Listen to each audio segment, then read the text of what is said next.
Look, I'm excited for this Joe Budden and Cam back and forth, honestly. The culture needs it. Both dope rappers, so both are witty, East Coast, you know what I mean? So they play with words all the time. So right now, it's trolling. We know it's not serious. We know these two niggas not about to get into no street shit over this. Cam has a show rivaling like other shows in the metaverse right now. You know what I'm saying? I can mention the names.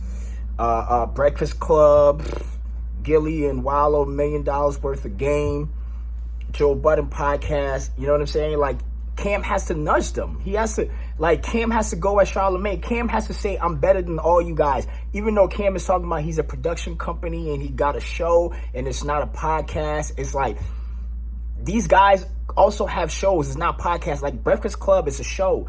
Like, it's a show that's also a podcast. Joe Budden went on tour with his podcast, so it's like a show also, you feel me? It's like a reality podcast show, you know what I mean? So, I think Cam can be in the same arena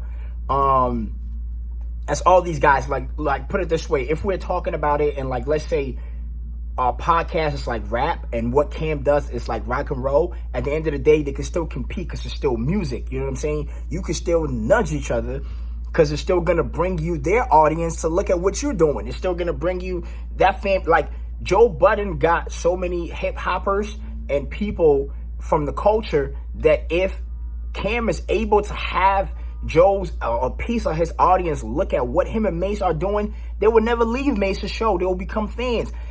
Mace and Cam show is very new, so a lot of people just haven't seen it. So it's not that it's a bad show. That's why it's not what's widely watched right now in the culture. It's just the fact that it's new. They're still marketing it. They're still figuring out their audience. They still putting the pieces together. So Cam has to get in the mud. So I'm excited for this Cam and Joe Budden back and forth. Joe's probably going to do a podcast, talk about it, give Cam an opportunity to respond, and Cam should respond on his show and keep it going. And you know what I'm saying? Just keep building, you know what I mean? So I'm excited for it. Let's see what happens next. I'll tune in and then I'll come in here and check in with y'all and let y'all know my thoughts and perspectives on things.